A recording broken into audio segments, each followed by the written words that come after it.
You guys have mentioned it multiple times. Obviously, it's a favorite right now, Clubhouse. What's what's the vibe? Yeah, what's the vibe? Talk about Clubhouse. I'm gonna let Shawn do it because he has this amazing club going on. He has this amazing event that's about to pop off. Everything like that. I'm gonna let you talk about your experience, everything like that. Who brought you in? You know what I mean? Who brought you in? Let's talk Shout out about Nicky. it. Yeah, shout out Nicky. Nicky shot me a text. She was like, yo, check out this app. Tell me what you think about it. I didn't even know what it was. So I jumped into this Clubhouse app. I was quiet for maybe about 2 days and I was trying to figure out, okay, what's my play on this thing? And I think I figured out the play because I have to think about my time. How much time can I actually give to this thing? Because I can't be up here all these hours. I got kids. I got to run this business. That'd be hard to pull off, fam. So my strategy with Clubhouse is creating a community and creating a club, right? So we created Podcast Secrets Revealed, where we meet on Mondays at 10 p.m. Eastern, and I didn't know what was about to happen next. Literally, we've probably had that club open for about 2 months now. We're close to over 20,000 members of this club. There's about 11,000 people who follow me now on Clubhouse, but I'm only consistently up there. I might pop in and out. I see the homies up there, but on Mondays at 10 p.m. Eastern. But what it has attracted is crazy.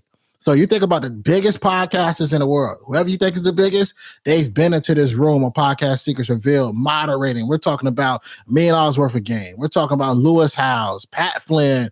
I'm pretty sure I'm forgetting somebody. Anya Leisure, you name it. They've been in this room, giving away the game, giving away the secrets. And it's an amazing community full of podcasters that's ready to build their brand.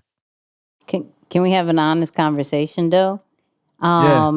Has your listening to podcasts, being active on Clubhouse, gone down? Because I know the topic in Clubhouse is this going to replace podcasting? Oh my God, we're on this app. This is crazy, right? All that great stuff. They may not have sounded like that, but I feel like that in my head, right?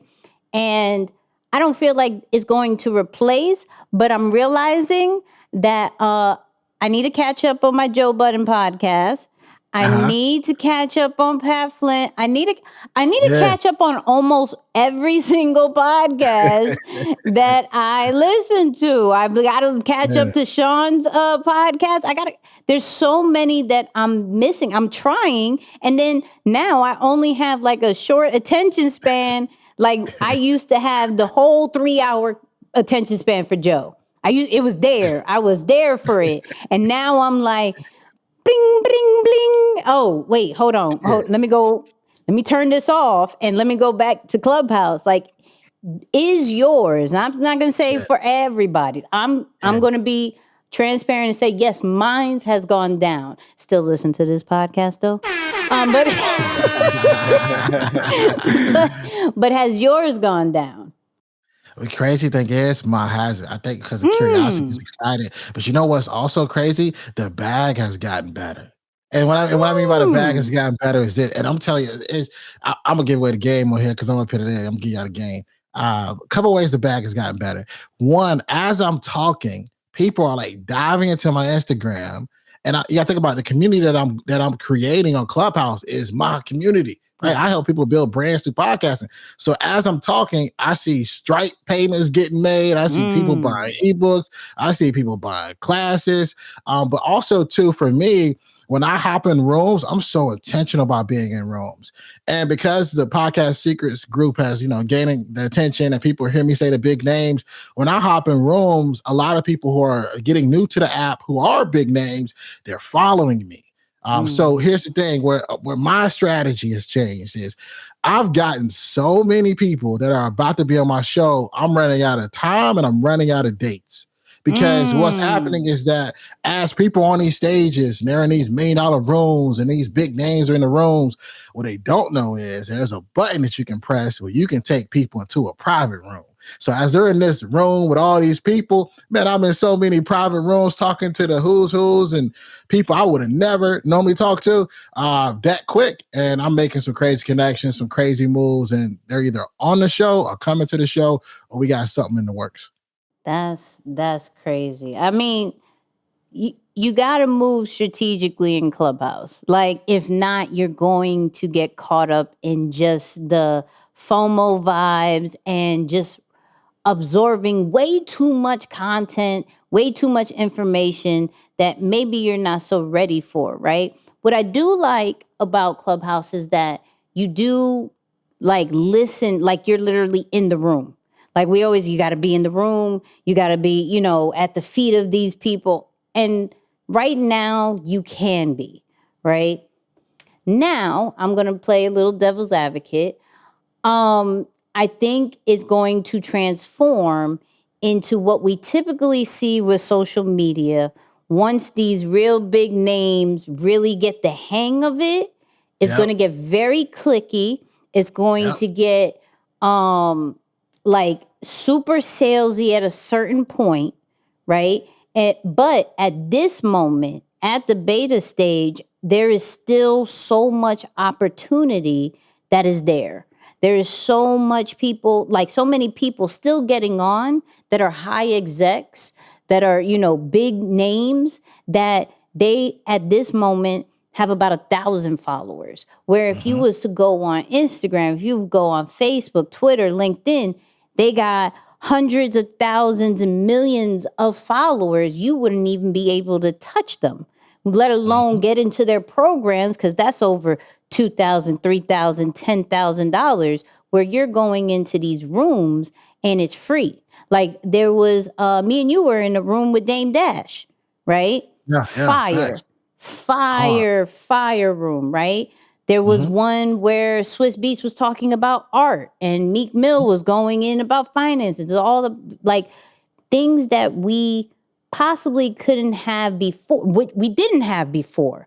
Regular smegular people didn't have before those types of that type of access, right? So now you can. Right now is the prime opportunity to take advantage of it, right? What Shawn's doing with his club and being consistent every single week, not every single day, right? He makes sure he hosts a room every single week, bringing in people in his lane. So he's always talking about podcasting, right? That's all he's going to be talking about. He's not going to be talking about Gorilla Glue Girl. He's not going to talk about the weekend and that performance, right? He's going to be talking about podcasting, people who's made a dent in that world. And so if you show up consistently talking about what you normally talk about, they're going to deem you as an expert. And his following has grown. His club has grown. You heard the bag has grown. You know what I mean? So, like, I think Clubhouse is still great at this time. I am interested to see what happens when the big dogs, aka Facebook, aka Twitter, LinkedIn will probably grab it too. Like, when the big dogs who's been doing it for a minute goes, yeah, give me that. Give me it. You're not gonna give me that? You're not? Okay. You know what? I'll just rip it off. I'll just copy you. I could give you a lot of money right now. You don't want to just give it to me? I don't know. How do you think? Okay, so Shawn, what do you think about when the big dogs come in? The first thing that comes to my mind is I remember when Instagram did the Snapchat. Yeah. Like, Instagram made me delete my Snapchat. I don't even know what's going on over there. You know what I'm saying? Like, so like I could just imagine if like an Instagram created the features like Clubhouse did. You know, because the cool thing about Clubhouse though, what we haven't topped on right now, like the cool thing about it is everybody's at an equal playing field. Yes. There's no blue badge. There's nobody with like, there's some people that's been there for a while, and after a while they sit in rooms, they get the crazy amount of followers. Yes. We understand that. But right now, those people who are used to those millions of followers on the Instagram, they're jumping into these rooms at Clubhouse, reading other people's bios and already realizing, hold on, let me respect and get this person a stamp. Let me pull them up. Let me make them a green moderator. Yeah. You know, they're looking at it like, hold on, if it's an equal playing field, if we both out on the field and I ain't got none of my weapons, none of my tools, this person actually can compete with me. They might not have spent the money on ads. They might not have been in the right rooms I've been in, but looking at what they're doing, yeah, they're worthy. You know, you would never get that respect on Instagram. So I think that's the key with Clubhouse. I think right now, I don't care who it is. Like for me, even with podcasting, I don't care how big they are. When we get into those rooms together and we both start looking around the corner, fam, we can do some things together.